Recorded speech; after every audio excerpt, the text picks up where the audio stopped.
Hello, I hope you are doing well. Today I'm going to talk about mass-produced fashion jewelry. First of all, we are going to talk a little bit about the demand. So, fashion jewelry became really popular thanks to the hip hop culture, especially in the 90s. They call it the bling era. Rappers like Flavor Flav, Ice Cube, Tupac, and also Jay-Z wore extravagant chains like the one you can see in the photo with the bee. So their fans want to imitate them, but it's a little bit expensive for them to buy like a real gold chain or a chain with diamonds. So they have to figure it out what to do.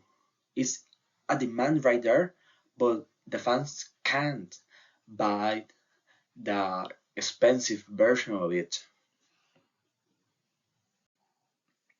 So we already know about the demand, but what about the supply side? Producers use cheaper materials such as copper, nickel, zinc, brass, and steel instead of the high-end like gold and diamonds. Many designs are copied to save money on designers. As you can see in this photo, you can see the Van Cleef design. The people already know this design, so the factories in China imitate them so the customer will know, oh, I can buy something similar for a cheaper price. Companies usually make large inventories, but if those items don't sell well, their value will drop off very quickly. Some retailers like H&M and Zara sell mass-produced jewelry, while e-commerce platforms like Shein and Temu offer jewelry at extremely low prices, sometimes just like $2 per piece. Their business model is based on selling very high volumes with small profit margins. Manufacturers are only paid once the product reaches the customer.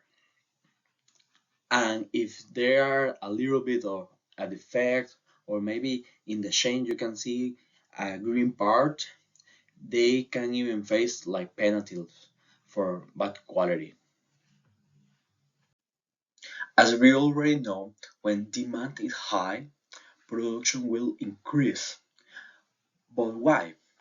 That is because a lot of people want this fashion design jewelry, the cheap option, right?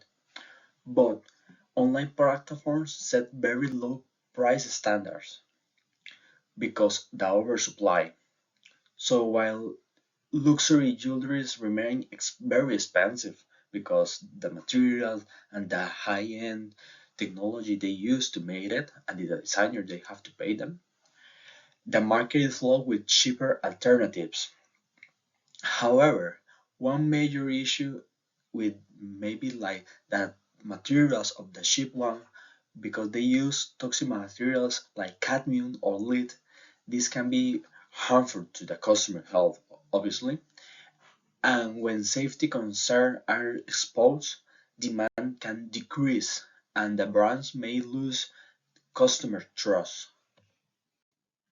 So thank you for hearing my presentation, and right here you can see the biography where I take all the information and the inspiration to make this assignment.